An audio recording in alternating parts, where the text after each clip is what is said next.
Hi students, welcome back to our channel. ఈరోజు ఈ వీడియోలో మనం బీ ఫార్మసీ గురించి తెలుసుకుందాం.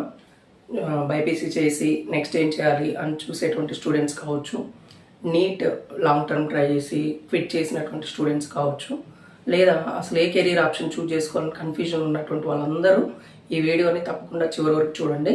బీ ఫార్మసీ మీద మీకు ఒక క్లారిటీ అనేది ఇవ్వడానికి నేను ఈ వీడియోలో ప్రయత్నం చేస్తున్నాను. స్టూడెంట్స్ ఫస్ట్ టైం మన ఛానల్కి వచ్చినట్లయితే తప్పకుండా సబ్స్క్రైబ్ చేసుకొని లైక్ చేయండి. సో బీ ఫార్మసీ ఎన్ని ఇయర్స్ అంటే 4 years ఉంటుంది. 8 సెమిస్టర్లు ఉంటాయి. 4 years 8 సెమిస్టర్స్.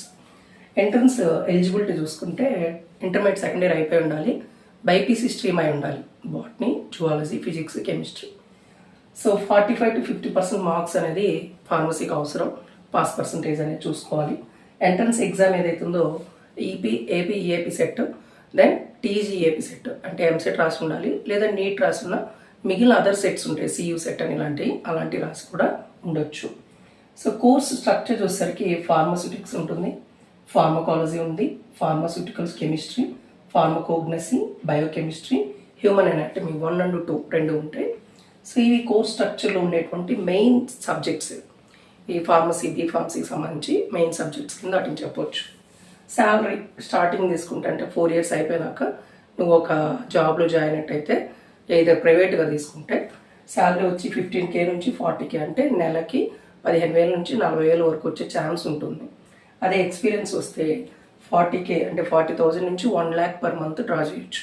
శాలరీ డీటెయిల్స్ అంటే కంపెనీని బట్టి, ఉన్న ఎక్స్పీరియన్స్ని బట్టి, పర్సన్ యొక్క కెపాసిటీని బట్టి మారుతూ ఉంటుంది. ఇది నేను చెప్పింది ఏంటంటే average basic salary. Top career options అంటే బీ ఫార్మసీ నేను ఫినిష్ చేశాను, నెక్స్ట్ నాకు ఏముంటుంది.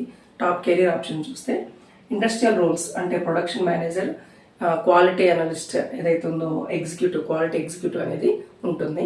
ఇండస్ట్రీస్కి వెళ్తే అంటే ఎక్కువ శాతం ఫార్మసీ చేసిన వాళ్ళు, ఫార్మసీ చేసిన వాళ్ళు ఇండస్ట్రీ సైడ్ వెళ్తుంటారు. అలాంటి వాళ్ళకి ఈ పోస్టులు అనేవి ఉంటాయి. క్లినికల్ రోల్స్ అంటే clinical pharmacist, drug deputy associate post ఉంటుంది, లేదంటే క్లినికల్ ఫార్మసిస్ట్ కింద కూడా చేయొచ్చు అనమాట. మార్కెటింగ్, మెడికల్ రిప్రజెంటేటివ్ అంటే పెద్ద పెద్ద హోల్సేల్ వాటి నుంచి డ్రగ్స్ని ప్రతి ఏరియాకి ప్రమోట్ చేస్తుంటే లైక్ సేల్స్ మేనేజర్ కింద మార్కెటింగ్ అనేది చేయొచ్చు. గవర్నమెంట్ సెక్టార్ తీసుకుంటే డ్రగ్ ఇన్స్పెక్టర్గా పోస్టులు ఉన్నాయి, లేదా గవర్నమెంట్ ఫార్మసిస్ట్ కానీ సరే కాంపిటేటివ్లో మనం కూడా ఎగ్జామ్ రాసి వచ్చినట్లయితే పోస్టులు అనేవి రావడానికి ఛాన్స్ ఉంది. హోల్సేల్ డ్రగ్ స్టోర్ ఓనర్, నాకు ఇవేమీ వద్దు, నేను ఎవరి కింద పనిచేయను, నాకు గవర్నమెంట్ జాబ్ తగలట్లేదు అనుకున్న వాళ్ళు కొంత ఇన్వెస్ట్ చేసి పెద్ద హోల్సేల్ ఉండి మిగిలిన ఫార్మా కంపెనీస్ ఫార్మా స్టోర్స్కి సప్లై చేసుకోవచ్చు. అలాంటివి కూడా ట్రై చేయొచ్చు. హోల్సేల్ డ్రగ్ స్టోర్ ఓనర్ ఎవరు పెడితే వాళ్ళు పెట్టడానికి లేదు కదా, ఖచ్చితంగా వాళ్ళు ఫార్మా చేసి ఫాలో అయి ఉండాలి. అందుకని బీ ఫార్మసీ ఒక చూస్ చేసుకోవచ్చు. సో ఎమర్జింగ్ కోర్సెస్ అంటే కొత్తగా వచ్చేటువంటి కోర్సెస్ చేసుకుంటే AI in drug development. So artificial ఇంటెలిజెన్స్లో డ్రగ్ డెవలప్మెంట్ని ఎలా డెవలప్ చేయొచ్చు ఏఐలోగా అనేది ఒకటి ఉంది. Then bio informatics advanced course, nano technology ఇంకా అడ్వాన్స్డ్ అనమాట. సో ఇవన్నీ మీకు తెలియాలంటే ముందు కోర్సు 4 years చేస్తున్న కొద్దీ ఒక ఐడియా వస్తుంది. ఫస్ట్ చూజ్ చేసుకోవాలంటే నేను ఎంసెట్ రాశాను, పర్లేదు, మంచి యూనివర్సిటీలో సీట్ వచ్చింది అంటే వీటి మీద ఫోకస్ పెట్టాలి ఫస్ట్ నుంచే. అంతే తప్ప 4 years ఏదో గడిపేశాను, సబ్జెక్ట్ వచ్చింది, తర్వాత వెళ్ళి చేశాను, నాకు జాబ్ రాలేదు, బీ ఫార్మసీ వేస్ట్, చెయ్యను, మీరెవరు చేయొద్దు, ఇలాంటి స్టేట్మెంట్లు పాస్ చేసే వాళ్ళని మీరు నమ్మొద్దు. గో విత్ యువర్ గట్స్ తోటి వెళ్ళండి. 4 years ఫోకస్ పెట్టండి. వీటిల్లో ఏదో ఒక దాంట్లో మనము ప్రొఫెషనల్ డిగ్రీ నుంచి చూజ్ చేసుకోవచ్చు. ఇలానే బీ ఫార్మసీ చెప్పాను కదా, రిమైనింగ్ కోర్స్ డీటెయిల్స్ కూడా కావాలంటే లైక్ చేయండి మన వీడియోని.